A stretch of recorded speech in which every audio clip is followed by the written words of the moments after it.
Team Taser Bigfoot. I'm your host, Snowwalker. Welcome to the wilds of Maine.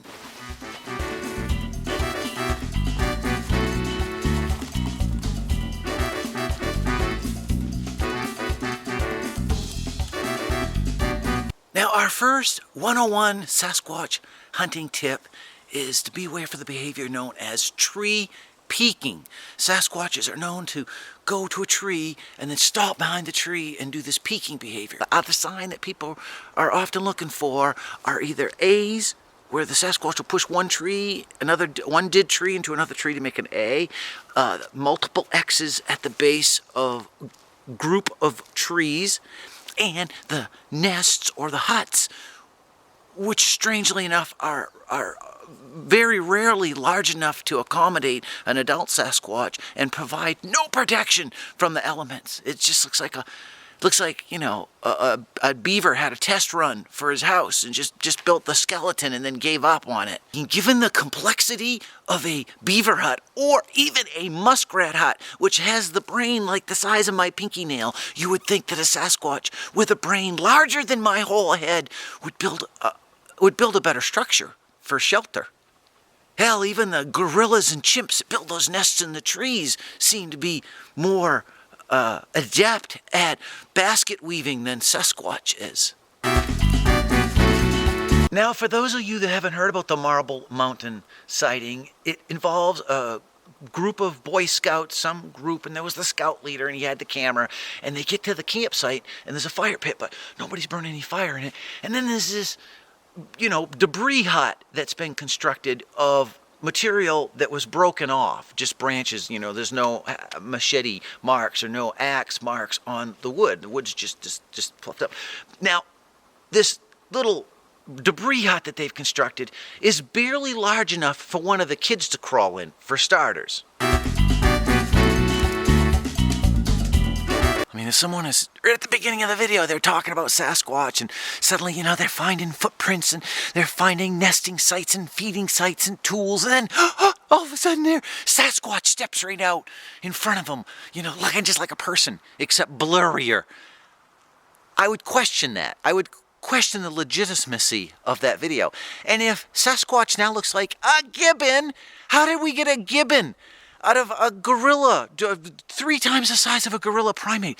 It should look like baby gorillas, which are huge, massive creatures. They don't look anything at all like a gibbon. This is the type of place that you want to do your research. I mean, just listen.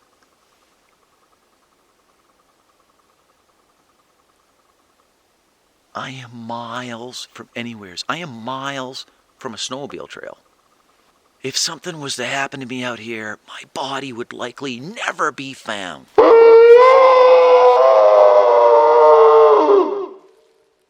And I must say that I like the fact that the Finding Bigfoot show has stepped up their game a little bit. They discredited the Salvaic Bigfoot hunter, which I thought was a hoot, because he has videos, of it's George Lucas's makeup effects from, even better than Planet of the Apes, but he's got these close-ups of, Sasquatch like this, blinking and stuff. You can't see the rest of the body, just the head. Looks really real, but the behaviors are natural. A critter that elusive would not just stick around blinking its eyeballs while you're filming it in HD. I mean, seriously, if you are, where's the rest of the body? Where's the critter coming to the camera and leaving the camera? Where is the rest of the behavior, other than it just sitting there after you've, put on the makeup to get the blinking eyes with the fake contact lenses? Yet, even though, Matt Moneymaker and the Finding Bigfoot crew discredited the Salvaic, they confirmed the New York gibbon. So now Sasquatches are these skinny little gibbons, which they're all over the place. I photographed one today. I was really lucky to get this gibbon, juvenile Sasquatch, on video. And as far as the Jacobs photographs go, Occam's razor. Do I need to say more? I mean, it's a bear baiting station. This photographs, all kinds of photographs of bears, and then you get 2 photographs of this scrawny, mangy-looking bear with its ass stuck up in the air that looks a little bit like a chimp. But I find it hard to believe that this, undercover, super disguised ninja Sasquatch pretended to be a bear, stuck in there, got 2 of his photographs taken, and then killed every bear in the county and didn't leave any evidence and slugged the bears off. Because supposedly the story is the bears never came back. They never came back to the baiting station. Bears will avoid a baiting station for a lot of reasons, like if they think there are people there. Bears are pretty stealthy too. They're not idiots. Now, without getting into a whole bunch of technical analysis, let's just think about this for a minute. Sasquatch, so rare. Undoubtedly either the rarest critter on the planet or without question the most elusive, because we haven't brought one in. We have no holotype. We haven't brought in the physical evidence yet to establish the existence of Sasquatch. Why would this critter be making a debris hut in a freaking campground where you can tell that people are there all the time? Granted, something made that debris hut, but it's pretty darn easy in the springtime to find a whole bunch of broken branches, big-ass branches from the snow load, from the ice load in the forest. Wouldn't be very difficult at all to throw together a debris hut. I have built hundreds of these things. The Sasquatch, being the elusive beast that he is, the master at hiding, the master at camouflage, that he would be building these huts deep in cover, not out where people are pitching their tents. And I don't think that Sasquatch is going to stand on a ridge line with 20 people down there below him waving his hands. That just doesn't make any sense. It's in direct contrast to what we've been taught and told that Sasquatch is, and the behavior that Sasquatch exhibits is supposed to be stealthy, sleuthy, withdrawn. He wants to be in a secluded place. He doesn't want anything to do with people.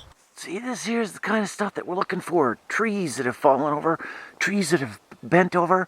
Sasquatch either grabs onto the base of them and bends them over as a sign. So any tree that's bent over or fallen over is a stick structure. Clearly, this is an X. This is an X, and we don't know why, but Sasquatches, for some reason, will put these very simple geometric structures up as signals, boundary markers, indication to territory, trying to communicate with humans, perhaps. That there were a whole pile of photographs of bears, and they just cherry-picked 2 photos out of that lineup that looked like a chimp.